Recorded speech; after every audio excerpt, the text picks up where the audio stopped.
Makamu mkuu wa Chuo Kikuu Huria cha Tanzania, Profesa Elfas Bisanda, ametoa rai kwa wahitimu wa vyuo nchini kutopuuza ushauri uliotolewa hivi karibuni na Waziri Mkuu Kassim Majaliwa, aliyehimiza wahitimu hao kujiunga na mafunzo ya VETA yatakayowasaidia kupata ujuzi na hatimaye kujipatia kipato badala ya kutegemea ajira pekee. Profesa Bisanda ametoa kauli hiyo katika kongamano la kumbukizi ya kuzaliwa kwa hayati baba wa taifa Mwalimu Julius Kambarage Nyerere lililofanyika Kigamboni jijini Dar es Salaam, ambapo ameeleza kuwa ni muhimu kwa wahitimu kuwa na ujuzi katika maeneo mengine tofauti na elimu walioipata vyuoni ili kujiongezea nafasi ya kujiajiri au kuajiriwa. Ameongeza kuwa baada ya kufanya ziara nchini Korea Kusini, alibaini kuwa wahitimu wa vyuo vikuu nchini humo wamekuwa wakijiunga na mafunzo ya ujuzi wa amali, hali iliyochangia kiwango kidogo cha ukosefu wa ajira nchini humo. Amesema ni 5% tu ya wahitimu nchini Korea Kusini wasiokuwa na ajira, hivyo akawahimiza wahitimu wa Tanzania kubadili mitazamo yao kuhusu umuhimu wa mafunzo ya aina hiyo.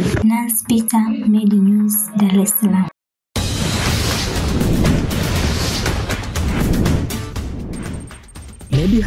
Medi Habari, sisi na wewe ni kitu kimoja.